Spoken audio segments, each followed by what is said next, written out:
Shalom, shalom, très chers téléspectateurs, que Dieu vous bénisse là où vous nous suivez. Bien, aujourd'hui, je suis venu continuer ma prédication sur le royaume de Dieu est proche. Donc aujourd'hui, c'est la dernière partie. Je crois fermement, vous serez bénis en suivant ce message. Bien, je commencerai par la prière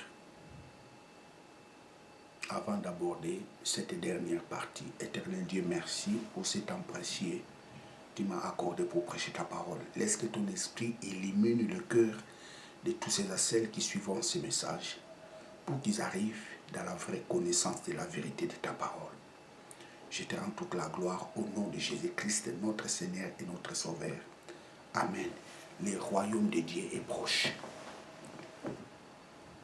Vous savez, très chers téléspectateurs, il est très important que vous sachiez qu'un jour, Dieu mettra fin de tout ce qu'on est en train de vivre aujourd'hui. Des guerres, des choses horribles. Toutes ces choses, un jour, prendra fin. Parce que ce monde appartient à quelqu'un qui s'appelle Dieu. C'est très important. Le monde a un créateur.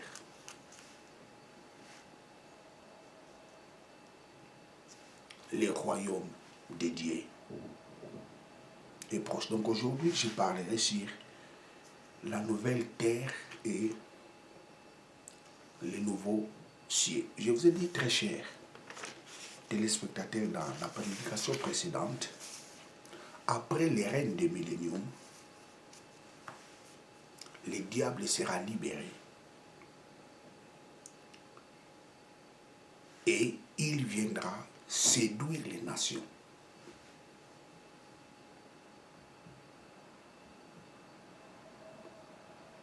Le diable viendra séduire les nations. Et ces nations-là s'élèvera pour renverser le royaume de Dieu. Et ces nations-là, c'est Gog et Magog.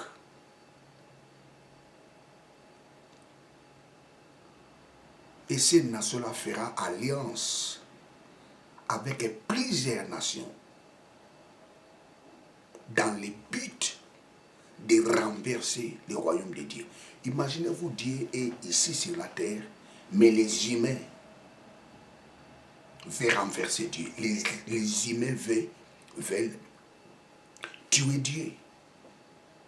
C'est la folie, ça c'est la folie de l'homme.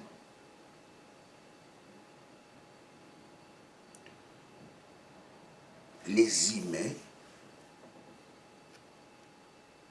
s'élèveront pour renverser le royaume de Dieu sur la terre.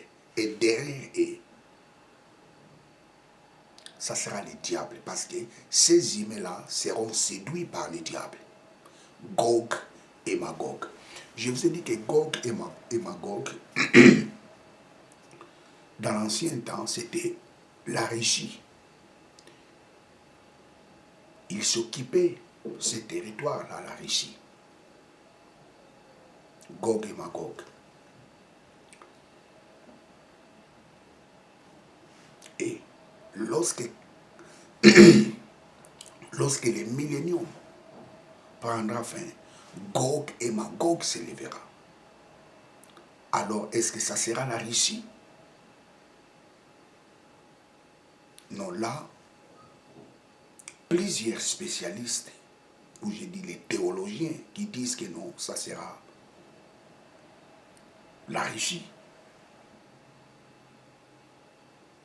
Mais moi, j'ai un peu de réserve. Parce que Gog et Magog, ça peut être seulement la représentation des nations qui seront forts à l'époque là, qui se comploteront, qui feront l'alliance avec d'autres nations pour renverser le royaume de Dieu. C'est comme Babylone. Lorsqu'on parle de Babylone aujourd'hui, c'est la représentation de l'axe du mal. C'est la représentation de l'idolâtrie. Parce qu'aujourd'hui, Babylone, c'est l'Irak. Tous ces côtés-là, l'Irak, l'Iran, tous ces coins-là formaient l'empire de Babylone. Donc, Gog et Magog, ce sont des représentations des nations qui s'élèveront pour renverser le royaume de Dieu. Praise God, alléluia. Vous savez, il y a des nations qui existaient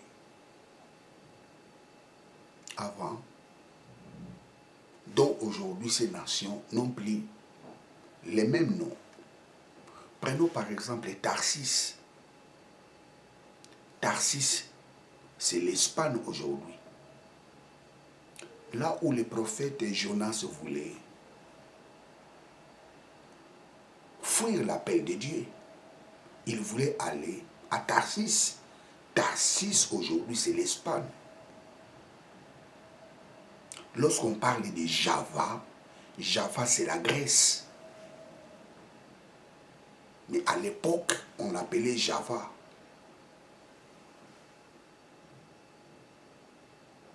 Avant Alexandre le Grand, on l'appelait Java. C'est comme je vous ai dit, Gog et Magog à l'époque. Aujourd'hui, c'est où nous voyons la Russie.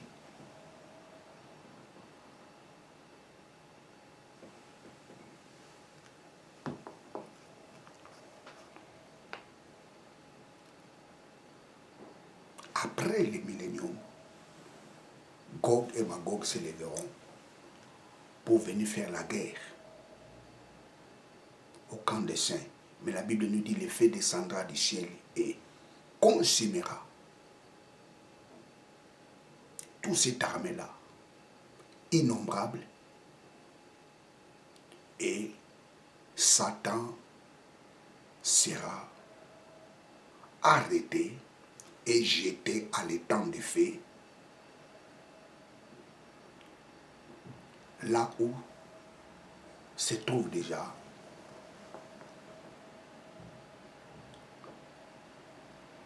l'Antichrist et les faux prophètes. Et la Bible nous dit,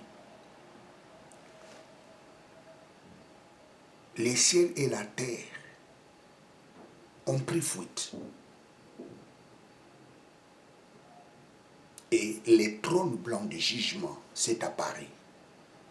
Et tous les morts en Christ, tous les morts, firent ressusciter. Les petits et les grands étaient devant le trône de Dieu. La Bible nous dit, les livres furent ouverts. Les livres de vie et celui de la mort. Tous ceux dont son nom n'était pas écrit dans les livres de vie étaient jetés dans les temps de feu. Et la Bible dit, chacun était jugé selon ses œuvres. Écoutez, très cher ami, qui sera jugé par rapport à tes œuvres? On ne se moque pas de Dieu. Qui sera jugé par rapport à tes œuvres?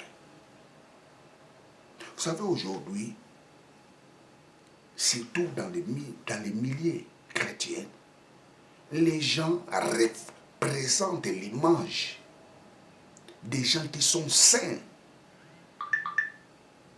Mais dans leur intérieur, ils sont des fruits pourris.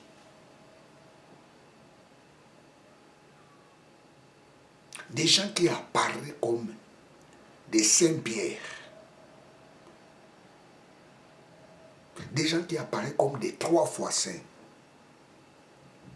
Mais ce sont des gens qui sont loin de la face de Dieu.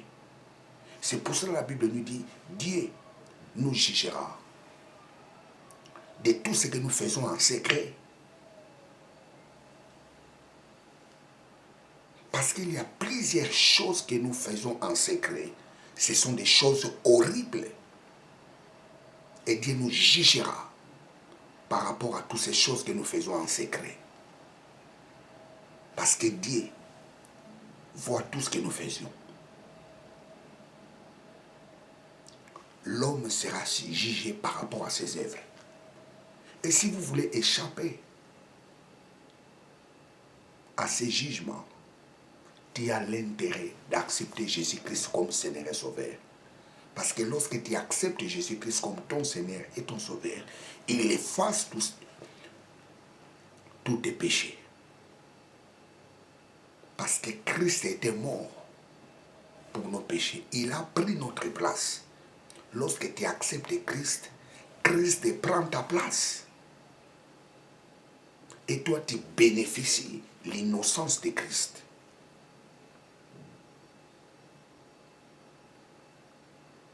Tu as l'intérêt d'accepter Jésus-Christ comme Seigneur et Sauveur. Parce que c'est lui qui accepte Jésus-Christ comme Seigneur et Sauveur, ne passera pas au jugement. Ne passera pas au jugement. Il est d'office sauvé. Car Dieu a tant aimé le monde, il a donné son Fils unique, afin que quiconque croit en lui ne périsse point, mais qu'il ait la vie éternelle. Jean 3,16. On reçoit la vie éternelle lorsqu'on accepte Jésus-Christ comme Seigneur et Sauveur. Praise God, hallelujah.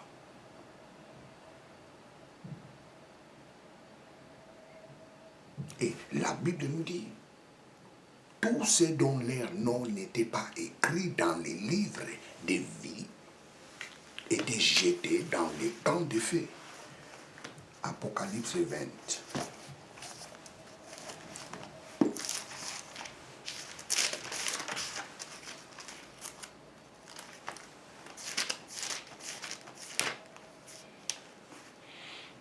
Apocalypse 21, 15. Et si quelqu'un n'était pas trouvé écrit dans les livres de vie, il était jeté dans les temps de feu.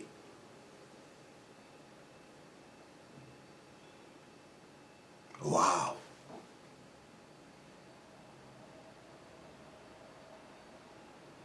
Personne n'échappera dans les jugements de Dieu. Même ceux qui sont morts dans des crashs d'avion, ils reviendront à la vie. Même tous ceux qui sont morts dans des mers, dans des océans, on n'a pas pu trouver leur corps. Un jour, ils reviendront à la vie. Chacun sera jugé selon ses œuvres. Praise God, hallelujah.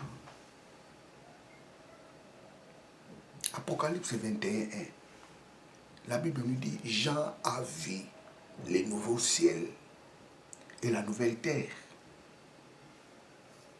Les nouveaux ciels et la nouvelle terre, ce n'est pas les reines des milléniums.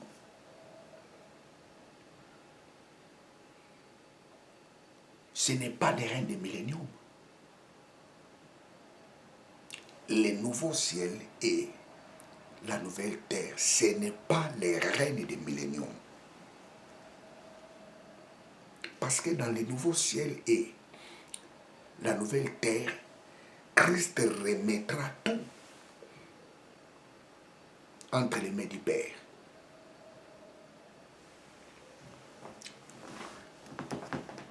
Dans les règne des milléniums, c'est Christ qui régnera comme roi des rois. Mais dans les nouveaux ciels et la nouvelle terre, Christ remettra tout entre les mains du Père. C'est pour cela que la Bible dit dans les règnes des milléniums, nous verrons les trônes de Dieu et les trônes de l'agneau. il y aura des trônes. Les trônes de Dieu et les trônes de l'agneau. Mais dans les règnes des milléniums, il n'y a qu'un seul trône. C'est Christ qui sera dans les lieux très saints. Dans les temples. 1 Corinthiens 15.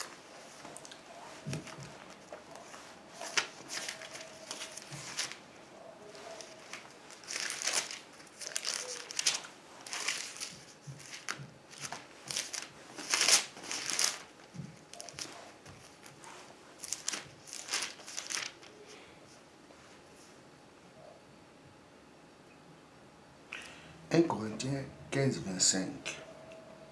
Car il faut qu'il règne jusqu'à ce qu'il ait mis tous les ennemis sous ses pieds. Le dernier ennemi qui sera aboli, c'est la mort, car il a assujetti toutes choses sous ses pieds. Or, quand il dit que toutes ces choses assujetties, il est évident que c'est à exclusion de celui qui lui assujettit toutes choses. Mais quand toutes choses lui auront été assujetties, alors le Fils aussi lui-même sera assujetti à celui qui lui a assujetti toutes choses, afin que Dieu soit tout en tous. La Bible nous dit Dieu qui a donné tout pouvoir en Christ, pour que Christ domine toutes choses. Et lorsque Christ mettra toutes choses à sa fin, lorsque Christ écrasera le diable, et il remettra toutes choses à celui qui lui a donné le pouvoir d'assujettir toutes choses. Ça signifie Dieu qui a donné tout pouvoir à Christ. Et lorsque Christ finira sa mission, il remettra toutes ces choses, toute cette gloire, il les remettra à Dieu, le Père. Praise God.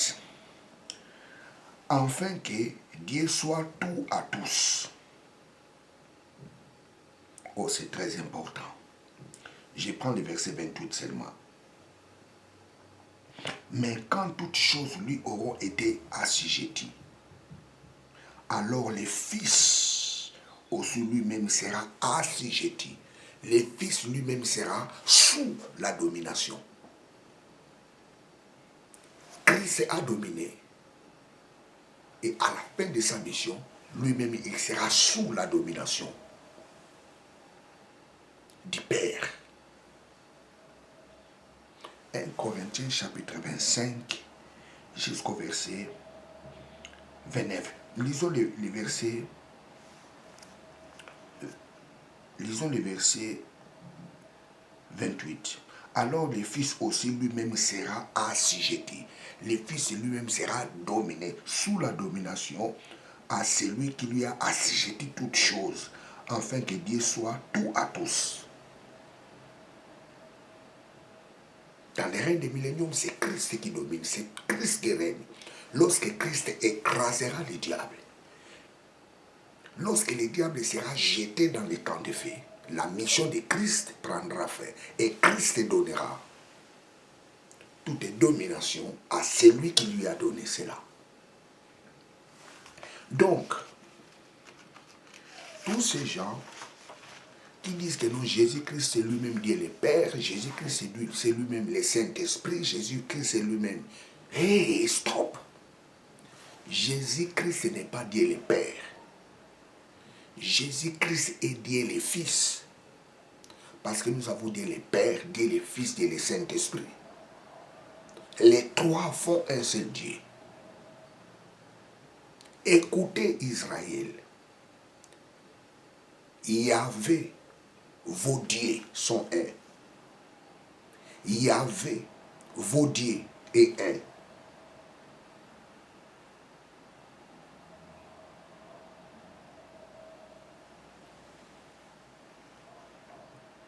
Un jour, je parlerai encore sur la Trinité.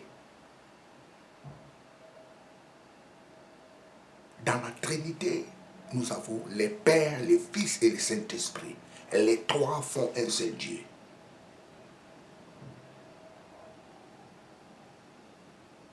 Il y a un seul Dieu. Mais si vous entrez dans la divinité de Dieu, vous trouverez les Pères, les Fils et le Saint-Esprit.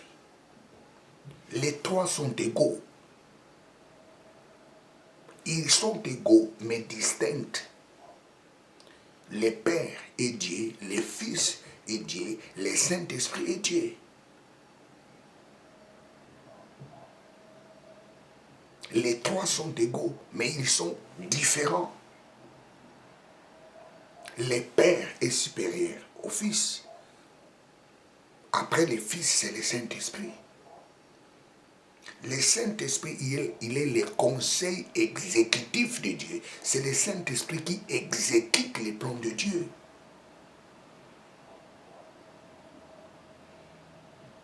Un jour, j'en parlerai. C'est lui qui dit que Jésus-Christ n'est pas le Fils de Dieu. Il ne croit pas aussi à Dieu le Père.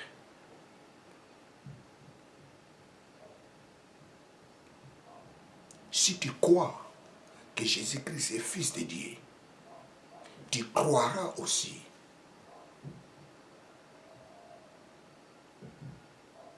que Dieu le Père existe. Celui qui nie, celui qui rejette Dieu le Père, rejette Dieu le Fils. Celui qui rejette le Fils, rejette le Père.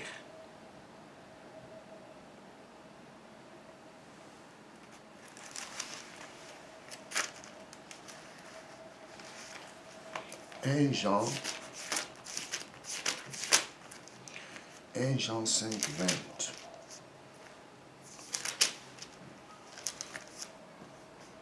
Or, nous savons que le Fils de Dieu est venu et il nous a donné l'intelligence afin que nous connaissons le véritable. Et nous sommes dans le véritable, dans son Fils Jésus-Christ. Lui est le Dieu véritable et la vie éternelle. Nous sommes dans le véritable. Jésus-Christ nous a montré le véritable. Le véritable Dieu, c'est qui? C'est le Père. Et nous sommes dans le véritable, en Christ Jésus. Donc si tu es en Christ, tu es dans le véritable. Parce que Christ nous a montré le véritable Dieu. Le Père. Christ est le véritable Dieu. Dieu le Père est le véritable Dieu. Dieu le Saint-Esprit est le véritable Dieu. Donc si tu es en Christ, tu es dans le véritable.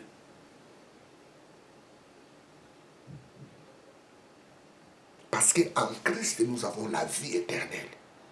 Et cette vie éternelle, nous la recevons en Christ. Et cet Christ-là nous a montré le véritable Dieu qui est le Père. Donc si tu es en Christ, tu es dans le Père. Praise God, hallelujah.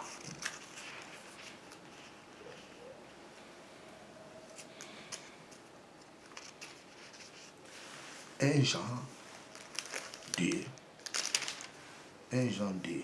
23. Quiconque nie le Fils n'a pas non plus le Père. Celui qui confesse le Fils a aussi le Père.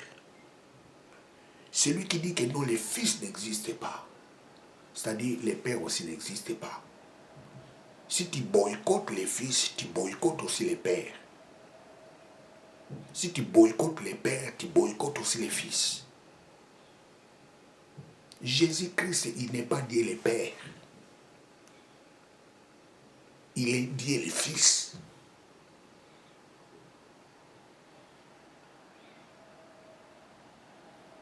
Au commencement était la parole était avec Dieu. et la parole était Dieu. Au commencement était la parole. La parole était avec Dieu, des choses. Et cette parole était Dieu. Jésus-Christ, il est la parole, mais il est Dieu.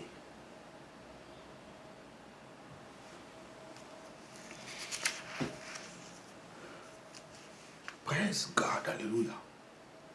Apocalypse 21, 2. Jean a vu la nouvelle Jérusalem qui descend du ciel.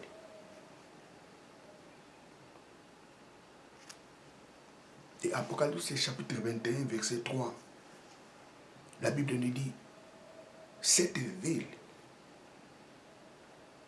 qui descendait était le tabernacle de Dieu. Praise God. Cette ville qui descendait était le tabernacle de Dieu. Une ville construite par lui-même Dieu. La cité dont Abraham attendait.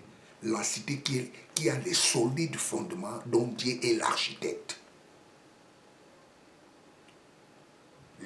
La ville, la nouvelle Jérusalem qui descend du ciel sera construite par Dieu. Écoutez très chers téléspectateurs, si les hommes construisent des maisons qui épatent les gens, à combien à plus forte raison Dieu?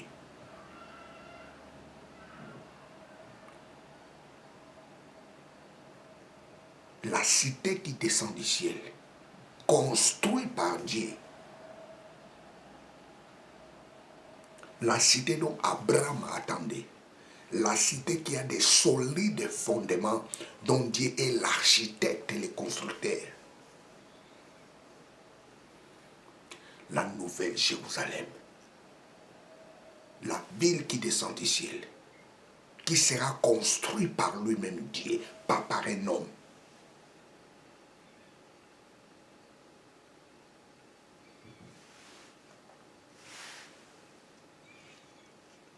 Apocalypse chapitre 21, verset 4. Que nous dit la Bible? Il n'y aura plus de morts, ni de deuil, ni de douleur, parce qu'il essuiera nos larmes. Ça, ce n'est pas les règnes des milléniums. Dans les règnes des milléniums, il y aura des morts. Quoique la vie des gens sera prolongée. Celui qui mourra à l'âge de 100 ans sera jeune, comme nous dit les livres d'Ésaïe. Ça, c'est les règnes des milléniums. Dans les règnes des milléniums, les gens vont se marier. Dans les règnes des milléniums, la vie continuera. Donc, la règne des milléniums, c'est la continuité de la vie. Mais,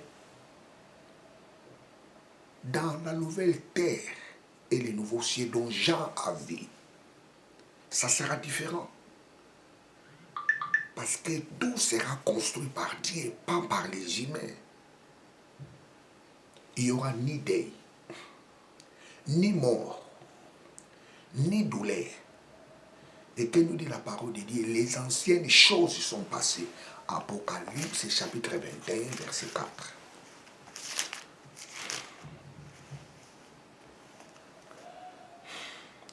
Lui-même sera avec l'air Dieu, et Dieu essuiera toute larme de leurs yeux, et la mort ne sera plus, et il n'y aura plus ni deuil, ni cri, ni peine, car les premières choses sont passées. Car les premières choses sont passées. Et celui qui était assis sur le trône dit, voici, j'ai fait toutes choses nouvelles. Et il me dit, écris ces choses. Écris ces paroles. Sont certaines et véritables. Toutes choses anciennes sont passées. Et Dieu dit à Jean, écris ces choses. Écris ces paroles parce qu'elles sont certaines. Les anciennes choses sont passées. Dieu a créé toutes choses nouvelles. Dieu a créé des nouvelles choses. Ça signifie, dans la nouvelle terre et le nouveau ciel, nous ne verrons plus des choses que nous voyons aujourd'hui. Parce que toutes ces anciennes choses ne seront plus. Les arbres dont nous voyons aujourd'hui, dans le nouveau ciel et la nouvelle terre, il y aura des arbres différents. Tout sera, parce que la Bible nous dit, Dieu a créé toutes choses nouvelles. D'ailleurs, nous-mêmes qui vivrons dans ce monde-là, nous serons des hommes immortels. Nous serions immortels. Parce que nous allons revêtir l'immortalité de Dieu.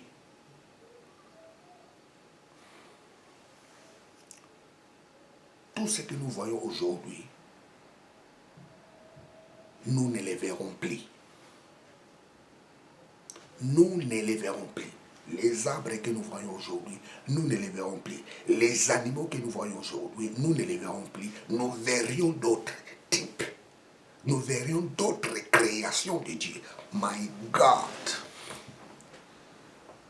Vous savez, la pensée de l'homme est limitée, mais la pensée de Dieu est illimitée. Dieu nous a réservé des choses extraordinaires. Oh, je t'invite, mon très cher ami, de ne pas manquer ces jours-là.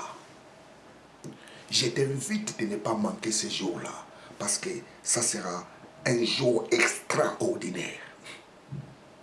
Prépare-toi pour être en ces jours-là. Parce que toutes choses seront nouvelles. Waouh, waouh, waouh, waouh, waouh, waouh, waouh, waouh, waouh. Il n'y aura plus de guerre. Il n'y aura plus de racisme. Il n'y aura plus la ségrégation. Il n'y aura plus les complotismes.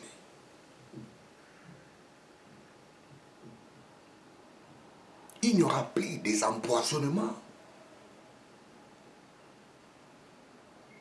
Praise God, alléluia.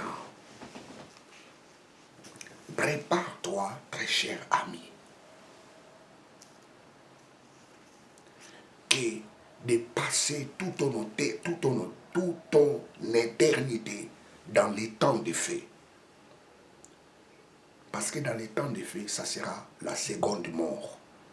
Ça signifie l'homme ne verra plus la faveur de Dieu dans sa vie. Donc ça signifie qu'il sera là-bas pour l'éternité. Il n'y aura plus le pardon. Vous savez, je vais vous dire une chose.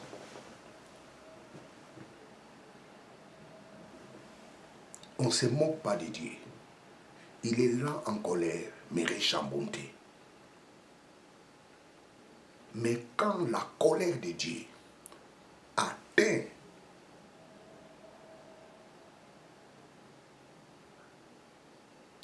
les niveaux les plus élevés, les pardons ne sera plus à mesure d'apaiser sa colère.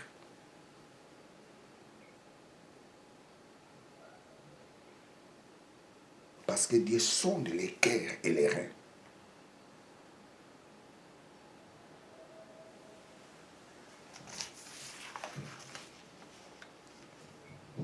Dieu a fait toutes choses nouvelles. Et Dieu dit quoi? Écris ces choses, parce que ces choses sont certaines. Vous savez, la seule chose que Dieu ne peut pas faire, c'est de mentir. Dieu ne peut jamais mentir. Je vais lire rapidement ces passages. Nombre chapitre 23. Ou bien je lis seulement un seul chapitre. Hébreux chapitre 6, verset 8. Il y a beaucoup de passages, mais je vais lire Hébreux. Hébreux 6, 18. Hébreux 6.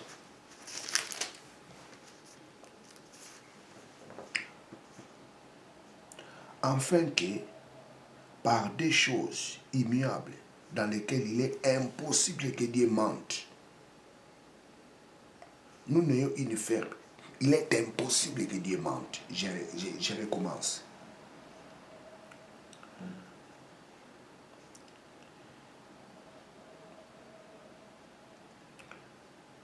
Waouh. Enfin, que par des choses immuables dans lesquelles il est impossible que Dieu mentit. Il est impossible que Dieu ment. Dieu ne ment jamais parce que c'est impossible. Lorsque Dieu dit à Jean, écris ces choses, parce que ces choses sont certaines, ça signifie que ces choses sont vraies. Quel que soit le temps, ça pouvait prendre, ces paroles s'accomplira. Parce qu'il est impossible à Dieu de mentir. Impossible. Bon, je vais prendre encore un autre passage. Psaume. Je prends Psaume 89.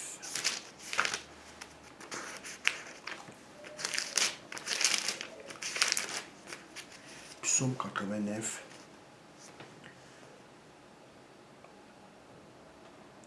Psaume 89, 35 à 30.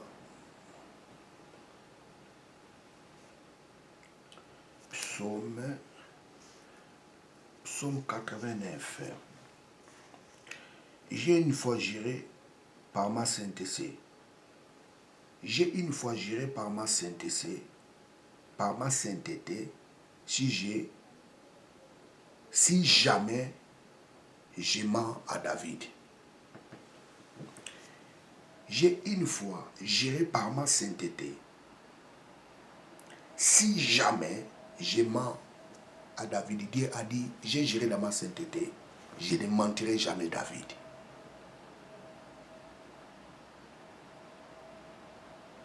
La seule chose que Dieu ne peut pas faire, c'est de mentir.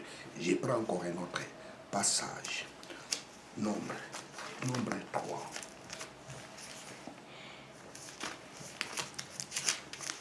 Nombre 23.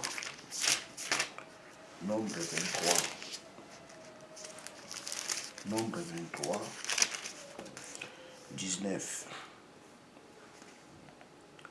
Dieu ne ment pas.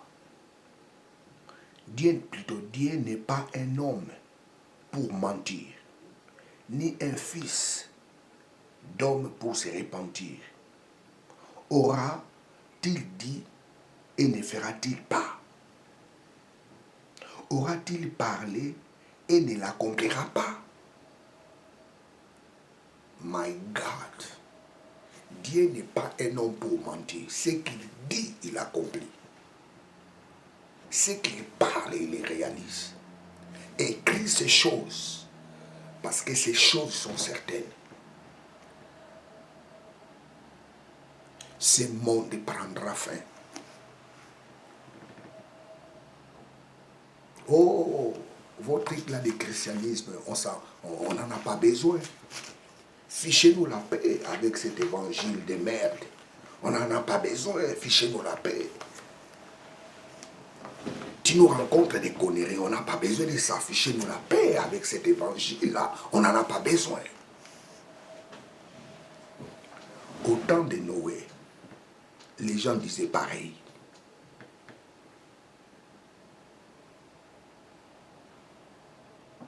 Lorsque Noé leur disait, il y aura la pluie qui tombera. Les gens se moquaient de Noé. Mais la pluie était tombée. Les gens sont morts dans le déluge. Et aujourd'hui, scientifiquement,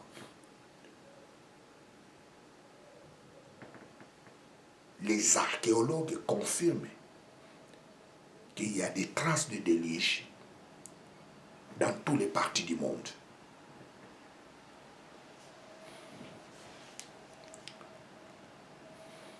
Petit à petit, la science commence à confirmer ce qu'il a renié avant.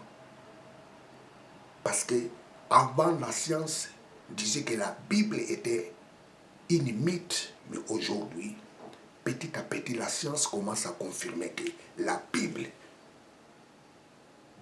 et la parole de Dieu. Les scientifiques commencent à se mettre en accord avec la parole de Dieu. Le monde a été créé par Dieu. Sortez dans la théorie de Darwin. C'est le vrai mensonge qui trouble plusieurs aujourd'hui. Sortez dans cette théorie de fous. Le monde a un créateur.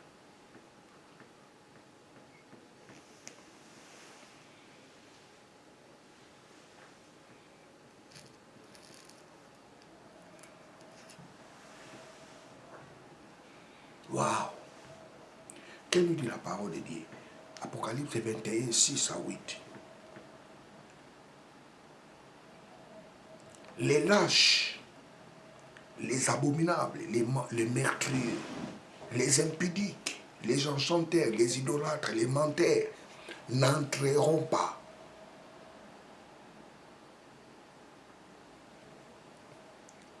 dans la nouvelle terre et le nouveau ciel que Dieu a créé, Dieu a réservé. Pour ceux-là dont leur nom est écrit dans le livre de vie. Les lâches n'entreront pas. Les gens qui ont bien commencé et ils ont abandonné. Ces gens-là n'entreront pas. Les abominables. Les gens qui font des choses abominables n'entreront pas dans les nouveaux ciel et la nouvelle terre. Ils n'entreront pas. Les impudiques, les immoraux sexuels. Vous savez, le mot impudique, en grec, c'est pornois. Pornois. C'est par là où vient le mot porno. Pornois. Les immoraux sexuels n'entreront pas. Vous savez, aujourd'hui, des fois, quand je regarde des hommes de Dieu prêcher la sexualité, je me pose des questions, mais ces gens-là, ils ont que ça à prêcher aux enfants de Dieu.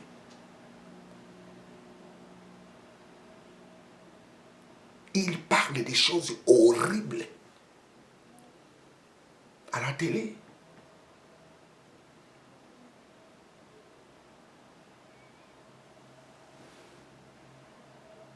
Il y a des prédicateurs qui sont, je dirais, des sexologues.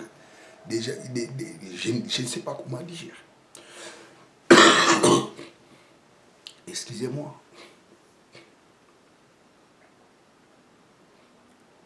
Les gens, d'abord, ils ont du mal de comprendre Christ. Vous leur dites des choses qui n'ont pas de tête et de pieds.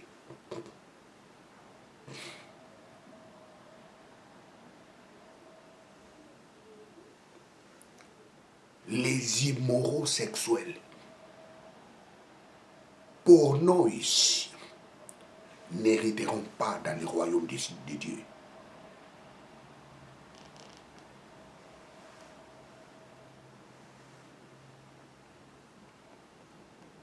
Lorsqu'on parle des immoraux, ça signifie qu'il y a beaucoup de choses dedans. Les idolâtres,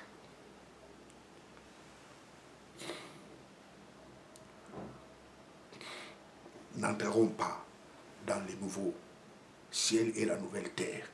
Les menteurs, les escrocs n'entreront pas dans le nouveau ciel et la nouvelle terre. Seulement ceux-là dont leur nom est écrit sont écrits dans le livre de vie. Oh, ce que j'ai aimé, c'est Apocalypse chapitre 22, verset 2. Les retours de l'arbre de vie. Vous savez, Dieu avait retiré l'arbre de vie dans les jardins d'Éden. Mais la Bible dit, Dieu mettra l'arbre de vie. Apocalypse 22. Apocalypse 22, verset 2. Les retours de l'arbre de vie. Waouh, waouh, waouh, waouh, waouh, waouh. Apocalypse chapitre 22, verset 2.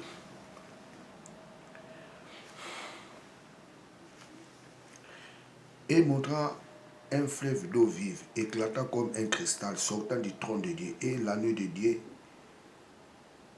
et au milieu de sa rive et du fleuve, et de ça et là, l'arbre de vie portant 12 fruits, rendant son fruit chaque mois. Je recommence. Verset 22, verset 1. Et il montra un fleuve d'eau vive, éclatant comme du cristal, sortant du trône de Dieu et de l'agneau. Trône de Dieu et de l'agneau. Lorsqu'on parle de l'agneau, on voit Christ. Au milieu du riz et du fleuve, de ça et de là, était l'arbre de vie. Nous avions les retours de l'arbre de vie. Ça, c'est le symbole de l'immortalité. L'arbre de vie. Parce que Dieu avait empêché Adam de toucher l'arbre de vie. Et il les a chassés du jardin. Et nous voyons les retours de l'arbre de vie. Waouh, waouh, waouh, waouh, waouh, waouh, waouh, waouh, waouh, waouh, waouh. Ça sent l'immortalité.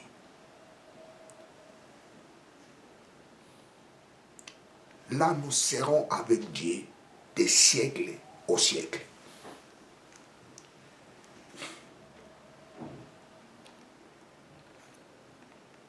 Ceux qui seront dans les temps de feu, ils seront aussi là-bas des siècles au siècle. On ne se verra plus jamais. On ne se verra plus jamais. Waouh, waouh, waouh, waouh, waouh, waouh, waouh, waouh. Tu as intérêt qu'un jour, qu'on puisse se revoir dans les nouveaux cieux et la nouvelle terre que Dieu a réservé pour ceux-là dont leurs noms sont écrits dans les livres de vie. Les nouveaux cieux et la nouvelle terre que Dieu a réservé pour ses enfants, pour ses serviteurs. Écris ces choses parce que ces paroles sont vraies et véritables.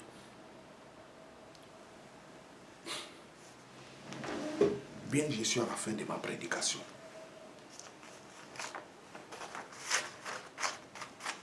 Le royaume de Dieu est proche. Tu as intérêt d'accepter Jésus-Christ comme Seigneur et Sauveur.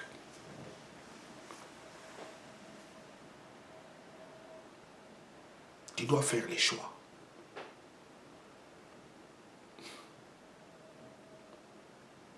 Dieu dit, je mets devant toi la vie et la mort. Choisis. Tu choisis la vie. C'est lorsque tu acceptes Jésus-Christ comme ton Seigneur et ton Sauveur.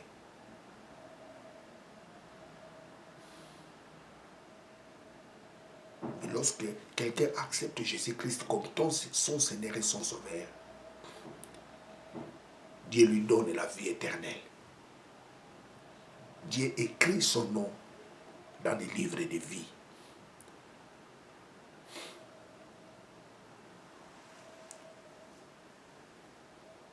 Est-ce que tu veux accepter Jésus-Christ comme ton Seigneur et ton Sauveur? Fais cette prière avec moi. Tu veux l'accepter? Fais cette prière avec moi. Vous allez répéter tout ce que je dirai pendant la prière. Lorsque je citerai mon nom, toi tu citeras le tien ou la tienne. Tu veux accepter Jésus-Christ comme ton Seigneur et ton Sauveur? Fais cette prière avec moi. Éternel Dieu, je confesse dans ma bouche le Seigneur Jésus-Christ. Je crois dans mon cœur que Dieu l'a ressuscité d'entre les morts pour que moi, Jimmy, je sois sauvé. Papa, merci parce que je suis sauvé. Papa, merci. J'ai cru en Jésus-Christ. Il est mon Seigneur et mon Sauveur. Papa, merci. J'ai cru. Il a porté tous mes péchés.